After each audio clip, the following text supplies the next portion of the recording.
Hello everyone. Now we are discuss the next 5 terms of chapter 2 class 11th basic accounting terms.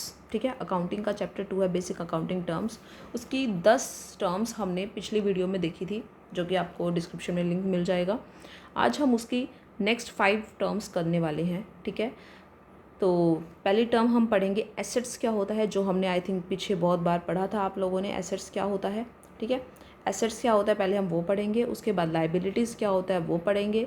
Then receipts क्या होते हैं, expenditure क्या होता है and expense क्या होता है. ये 5 टर्म्स आज हम पढ़ेंगे. ठीक है, तो सबसे पहले हमारा आता है एसेट्स. तो एसेट्स क्या होता है, सबसे पहले anything which will enable a business to get cash. Assets का मतलब क्या होता है कि कोई भी चीज़, anything which will enable a business to get cash. ठीक है, और a benefit in future is termed as an asset. मतलब ऐसी कोई भी चीज़ जिसके थ्रू एक बिजनेस को इन फ्यूचर बेनिफिट हो, उसको कैश मिले, उसकी अर्निंग हो, उसे हम बोलते हैं asset. It also include the amount due from others. इसमें वो सारी चीज़ें भी इंक्लूड की जाती है जो हम दूसरों से लेते हैं. ठीक है, जैसे कि हमारे पास मान लो पेमेंट आई किसी की, तो वो भी हमारे लिए एक एसेट है. ठीक है, तो एसेट्स क्या होता है, वो सारे के सारे फ़ायदे जो हमें बिजनेस में होते हैं.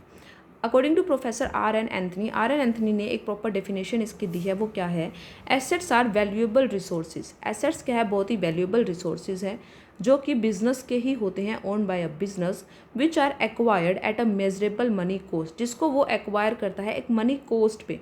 ये नहीं है कि एसेट्स अपने आप आते हैं. जैसे अगर उसका फर्नीचर उसने खरीदा है तो एक मनी कोस्ट उसकी लगी है ना उस फर्नीचर को परचेज करने में, और फिर वो फर्नीचर क्या कर रहा है, उसको वो यूज़ कर रहा है अपने बिजनेस के अंदर to earn more income from them. ठीक है, एसेट्स के फीचर्स क्या होते हैं कि उसकी कोई ना कोई वैल्यू ज़रूर होती है, वो बिज़नेस के द्वारा ओन की जाती है, मतलब बिज़नेस उसको खुद परचेज करता है फॉर देयर यूज़, एंड उसकी कोई ना कोई मनी कोस्ट होएगी, वो भी मेजरेबल. उसके बाद हम आते हैं टाइप्स ऑफ एसेट्स पे. एसेट्स जो होती है उसकी बहुत सारी क्लासिफाइड है. जैसे कि सबसे मेन हम करेंगे, एसेट्स 2 टाइप का होता है. पहला होता है non current asset and second is current asset. आगे नॉन करंट एसेट भी 2 टाइप का होता है. पहला होता है फिक्स्ड एसेट और एक होता है नॉन करंट इन्वेस्टमेंट. ठीक है, फिक्स्ड एसेट आगे 2 टाइप का होता है, इनटेंजिबल एंड टेंजिबल. ठीक है, सबसे पहले कन्फ्यूज नहीं होना. सबसे पहले हम पढ़ेंगे नॉन करंट एसेट क्या होता है. ठीक है, नॉन करंट एसेट क्या होता है, non current asset held by business for a long period of time. Non current, current का मतलब क्या हो गया, ऐसी एसेट जो थोड़े टाइम के लिए हो. नॉन करंट ऐसी एसेट जो लंबे टाइम के लिए हो. ठीक है, तो ऐसी एसेट्स जो कि बिजनेस के पास है for a long period of time, उसको हम क्या बोलते हैं, नॉन करंट एसेट्स. और उनको हम रीसेल नहीं करते, it is not mean for resale. उसको हम यूज़ करते हैं बिजनेस के अंदर for generating more income. For example जैसे लैंड एंड बिल्डिंग हो गया. ठीक है, प्लांट एंड मशीनरी हो गई हमारी, हमारा फर्नीचर हो गया, हमारे कंप्यूटर्स लैपटॉप्स हो गए, तो वो हमारी नॉन करंट एसेट है जो हम लंबे टाइम के लिए बिजनेस में यूज़ करते हैं. अब नॉन करंट एसेट में देखो डायग्राम के अंदर हमने क्या पढ़ा था, एक होता है हमारा फिक्स्ड एसेट और एक होता है हमारा नॉन करंट इन्वेस्टमेंट. ठीक है, तो एक एक करके पढ़ते हैं. सबसे पहले फिक्स्ड एसेट क्या होता है. नॉन करंट एसेट के अंदर फिक्स्ड एसेट, फिक्स्ड एसेट क्या होता है, ऐसी asset which are required for purpose of reuse in the business but not for purpose of resale. It means assets, ऐसी एसेट्स जो हमने खरीदी है which are require for the purpose of reuse, जो कि हमने reuse के लिए ली है, for the purpose of reuse in the business, not for the purpose of resale, जिसको हम बेचने के लिए नहीं खरीदते. ठीक है, जिसको हम क्या करेंगे हमारी कंपनी में यूज़ करेंगे, वो हमारी क्या होती है, फिक्स्ड एसेट्स. और इसका बेनिफिट हमें लंबे समय तक मिलता है. फिक्स है ये, बिल्कुल फिक्स. ठीक है, फिक्स्ड है ये, हमारे बिजनेस में ये कहीं नहीं जाएगी और इसको लंबे टाइम तक ये हमें बेनिफिट देगी. इनका प्लेस क्या होता है, फिक्स होता है. ठीक है, फिक्स प्लेस होता है. जैसे हमने मशीन लगा ली तो उस मशीन को बार बार हिलाएंगे थोड़ी, एक जगह जहाँ पे भी हमने उसको प्लांट कर दिया तो वो वहीं पे प्लांट होगी ना. It increase the earning capacity of the business. ये हमारे बिजनेस की अर्निंग कैपेसिटी को इंक्रीज करने में हेल्प करता है, क्योंकि अब हमने एक मशीन लाए हैं हम, तो उस मशीन के थ्रू हम प्रोडक्ट्स बना रहे हैं, प्रोडक्ट्स प्रोड्यूस कर रहे हैं, उससे हमारी बिजनेस की क्या हो रही है, अर्निंग कैपेसिटी बढ़ जाती है. ठीक है, अब फिक्स्ड एसेट आगे हमने क्या पढ़ी थी, 2 टाइप से पढ़ी थी. देखो आगे हमने फिक्स्ड एसेट पढ़ी थी इनटेंजिबल और टेंजिबल. अब इनटेंजिबल और टेंजिबल क्या होता है, Fixed assets are further classified into two parts, tangible and intangible. Tangible asset which can be seen and touch. ऐसी asset जिनको हम देख सकते हैं, जिनको हम टच कर सकते हैं, उसको क्या बोलते हैं? Tangible asset. याद रखना, जिनको हम देख सकते हैं, जैसे फर्नीचर हो गया, कंप्यूटर हो गया, हमारा फ़ोन हो गया, तो वो सारी एसेट जिनको हम देख सकते हैं, टच कर सकते हैं. It means those asset which have a physical existence, जिनका कोई ना कोई एग्जिस्टेंस होता है, जैसे land and building, plant and machinery, computer, furniture etcetera.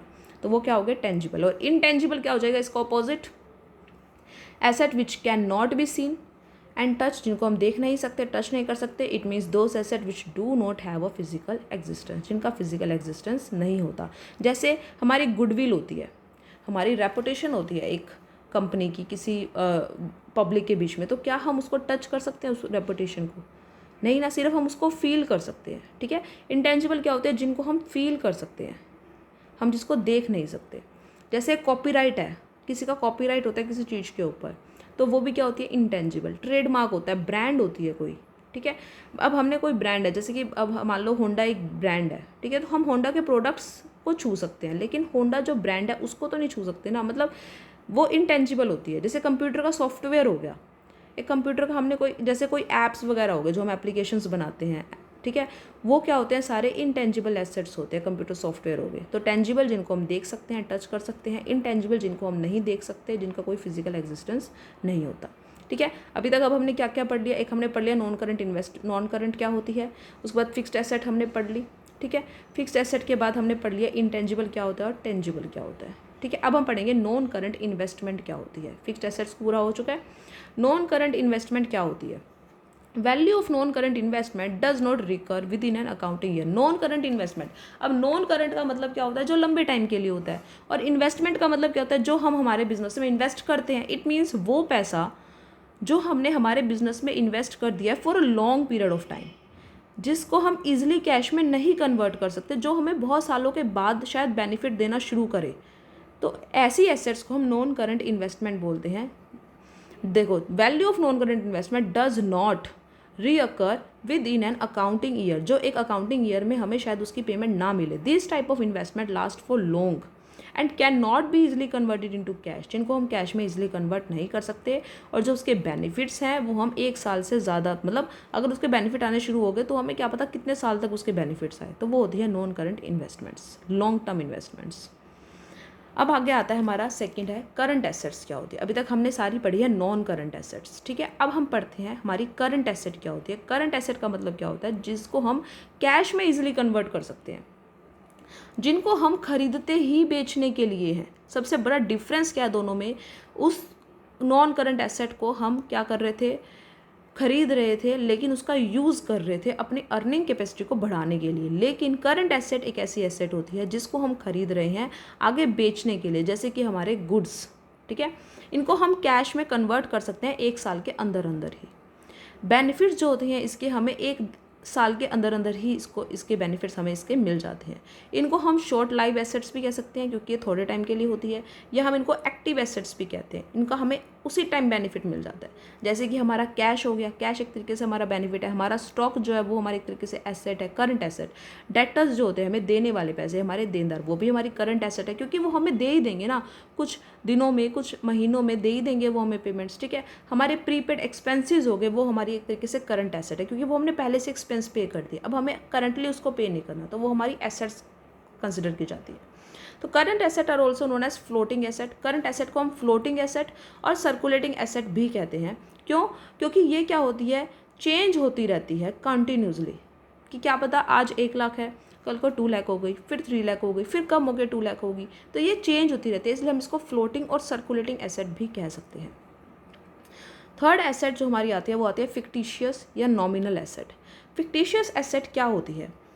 ऐसी asset that can not be realized in cash. मतलब नॉन करंट एसेट के जैसे, नॉन करंट एसेट नहीं होती है, उससे अलग होती है, लेकिन ये क्या होती है? ऐसी एसेट जिसको हम कैश में रियलाइज़ नहीं कर सकते, लेकिन उसके बेनिफिट्स हमें बहुत मिलते हैं, but and no further benefits can be derive from them. मतलब क्या हो गया एक तरीके से, जैसे अब एडवर्टाइजमेंट है, हमने कोई एडवर्टाइजमेंट करी. ठीक है. एडवर्टाइजमेंट हमने की है, हमारे उसमें 1 लाख रुपीज़ या 2 लाख रुपीज़ लग जाते हैं. ठीक है. तो वो एक तरीके से हमारा एक्सपेंस है, लेकिन वो जो हमने एडवर्टाइजमेंट की है उसका जो बेनिफिट होगा वो हमें नेक्स्ट पता नहीं 4 या 5 साल तक होगा, क्योंकि जैसे ही हम एडवर्टाइजमेंट करते हैं उसके बेनिफिट बाद में आने शुरू होते हैं। उसी टाइम उसका हमें कोई बेनिफिट नहीं पता चलता, आफ्टर सम टाइम हमें उसके बेनिफिट शो होने शुरू होते हैं, तो उसको हम एक तरीके से एसेट्स जो है काउंट करते हैं। बट ये एक्चुअली में देखो, एडवर्टाइजमेंट में लगा तो हमारा एक्सपेंस है ना, वो है तो हमारा एक्सपेंस, इसलिए ये होते तो हमारे लॉस हैं, actually they are the losses, but हम इनको राइट ऑफ नहीं करते। राइट ऑफ का मतलब क्या हुआ, ये हम इन्हें रिकॉर्ड नहीं करते as a loss which were not write off in the year in which they इनकर।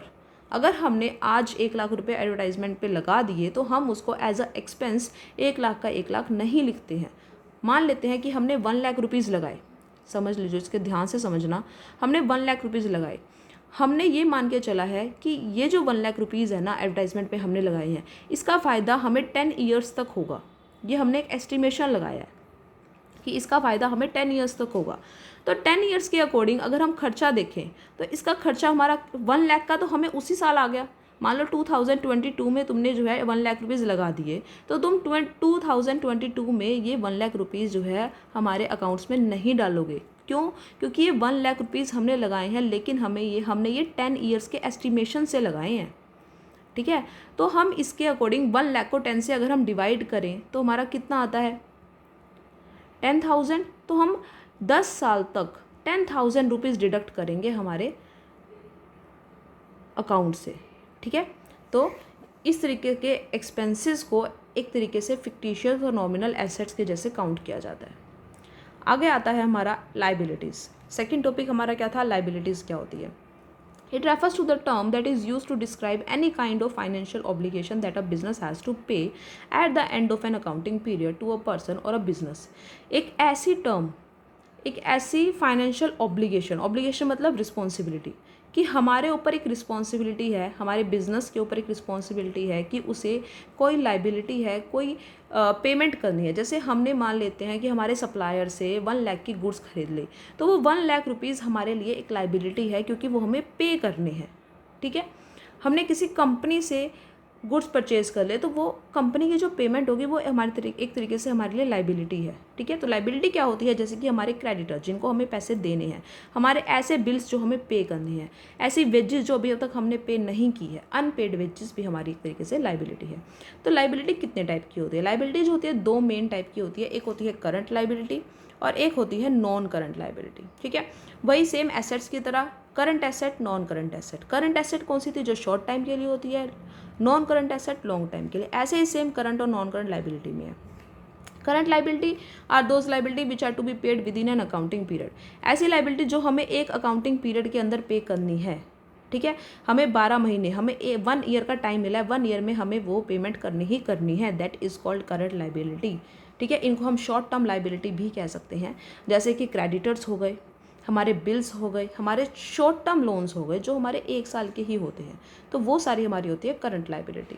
नेक्स्ट है non current liability. Non current liability वो लाइबिलिटी होती है जो लॉन्ग टर्म के लिए होती है, जिनको हमें फ्यूचर में पे करना है, नॉर्मली मोर देन 1 ईयर, 1 साल से ज़्यादा का जिसके लिए हमें टाइम मिल जाए पेमेंट के लिए, तो वो हमारी नॉन करंट लाइबिलिटी हो जाती है, ठीक है। आगे हमारा थर्ड टॉपिक था रिसिप्ट्स। रिसिप्ट्स क्या होती है, it is the amount receive और receivable by selling goods. Receipt का मतलब क्या होता है, रिसीव, हमने कोई चीज़ रिसीव की, हमने गुड्स सेल की, वहाँ से हमें पेमेंट आई, दैट इज़ कॉल्ड रिसिप्ट, ठीक है। तो it is the amount receive और receivable by selling goods. Goods बेच के आई, कोई सर्विस बेच के आई, कोई एसेट हमने हमारी बेच दी, जैसे कि कोई मशीन है, अब हमारे पास एक नई टेक्नोलॉजी आ गई तो हमने उस पुरानी मशीन को सेल कर दिया, ठीक है। तो वो भी क्या हो, उससे जो पैसे आए वो भी हमारी क्या होती है, रिसिप्ट। लेकिन रिसिप्ट होती है 2 टाइप से, एक होता है रिवेन्यू रिसिप्ट, एक होता है कैपिटल रिसिप्ट। अब इन दोनों में क्या फ़र्क है, इन दोनों का मीनिंग क्या है। रिवेन्यू रिसिप्ट का मतलब होता है अमाउंट रिसीव और receivable in the day to day activity of the business. ऐसी अमाउंट जो हमें डे टू डे मिलती है, जैसे हमने सेल करी, आज हमने 5,000 की सेल की है हमने 1 दिन के अंदर, तो वो 5,000 हमारे रिवेन्यू रिसिप्ट्स है जो हमें डे टू डे मिलते हैं, हमारी सेलिंग परचेजिंग से, हमारी ट्रांजैक्शंस थे, वो हमारी रिवेन्यू रिसिप्ट है। इसको हम trading and profit and loss account के अंदर शो करते हैं, ठीक है। जैसे कि हमें मनी मिली from the sale of goods, ठीक है, हमें कमीशन मिला किसी चीज़ के अंदर, तो वो हमारा रिवेन्यू रिसिप्ट है, सिंपल। अब आता है कैपिटल रिसिप्ट क्या होता है। कैपिटल रिसिप्ट होता है वो अमाउंट जो हमें फिक्स्ड एसेट्स को बेचने से मिलती है, ठीक है। जैसे हमने मशीनरी सेल कर दी, हमने हमारा फर्नीचर सेल कर दिया, हमने हमारा कंप्यूटर सेल कर दिया, तो ऐसी चीज़ों को बेचने से जो हमें अमाउंट रिसीव होती है उसको हम बोलते हैं कैपिटल रिसिप्ट। इसको हम बैलेंस शीट में शो करते हैं, इसको हम trading and profit and loss account में नहीं शो करते। जैसे कि amount receive by the way of loan, कोई लोन वगैरह की हमें मिल जाती है तो वो हमारे लिए कैपिटल रिसिप्ट हो गई, ठीक है। हमने कोई फिक्स्ड एसेट सेल कर दी तो वो हमारे लिए कैपिटल रिसिप्ट हो गई। फोर्थ जो हमारी टर्म है दैट इज़ एक्सपेंडिचर। रिसिप्ट क्या था?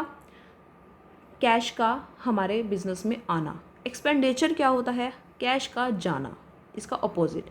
Any disbursement of cash, cash की कोई भी डिसबर्समेंट, कोई भी ट्रांसफ़र होना कैश का, ठीक है, या कोई भी लाइबिलिटी का होना for the purpose of acquiring goods and services. अपने गुड्स को खरीदने के लिए, अपनी गुड्स के लिए, अपनी सर्विसेज के लिए किसी भी लाइबिलिटी के होने पे जो खर्चा होता है उसको हम बोलते हैं एक्सपेंडिचर, ठीक है। Any type of payment for a receipt of a benefit. लेकिन इसमें सबसे मेन, अब आप लोग कहोगे एक्सपेंडिचर और एक्सपेंस ये तो सेम चीज़ हुई, एक्सपेंडिचर और एक्सपेंस में फ़र्क क्या हुआ? क्योंकि एक्सपेंस भी तो वही होता है, खर्चा। लेकिन एक्सपेंस और एक्सपेंडिचर में फ़र्क ये है, एक्सपेंडिचर जो हम करते हैं वो हम किसी ना किसी बेनिफिट के लिए करेंगे, बिना किसी बेनिफिट के हम कोई भी एक्सपेंडिचर नहीं करेंगे। उसके पीछे कोई ना कोई बेनिफिट होगा हमारा, और वो भी हमारा प्रोफेशनल बेनिफिट होगा, कोई ना कोई मॉनेटरी बेनिफिट होगा। जैसे हमने गुड्स खरीदी हैं सप्लायर से, दैट इज़ एक्सपेंडिचर, ठीक है। हमने कोई सर्विसेज ली है किसी से, जैसे कि हमने मान लो हमने जैसे फॉर एग्ज़ाम्पल हमने एसी लगवाया है हमारे बिज़नेस के अंदर, ठीक है।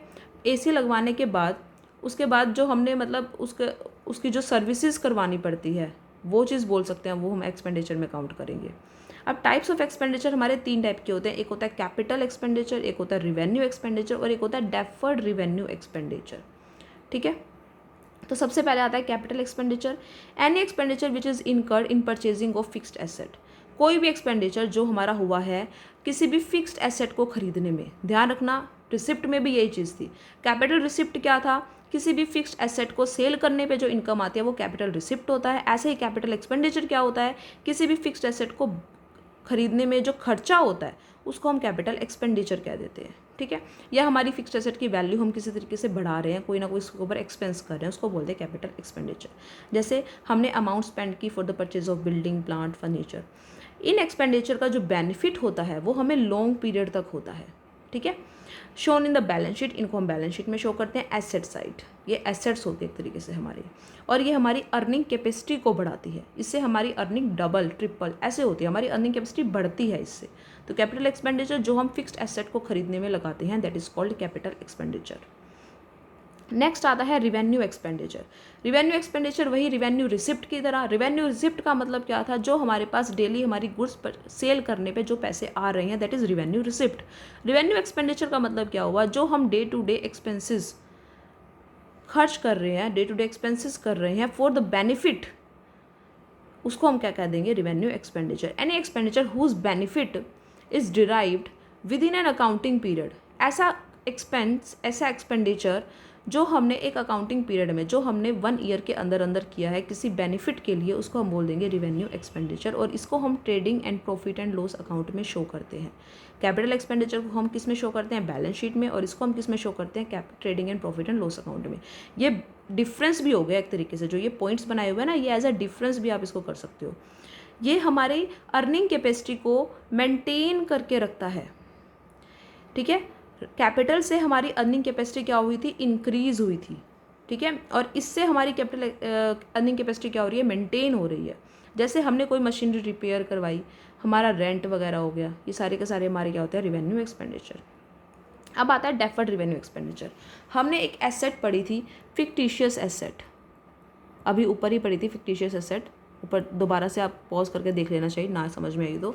उसी फिक्टिशियस एसेट को बोलते हैं डेफर्ड रिवेन्यू एक्सपेंडिचर, ठीक है। Any expenditure whose benefit is derive for more than 1 accounting year. ऐसा एक्सपेंस जिसका 1 साल से ज़्यादा हमें बेनिफिट होने वाला है।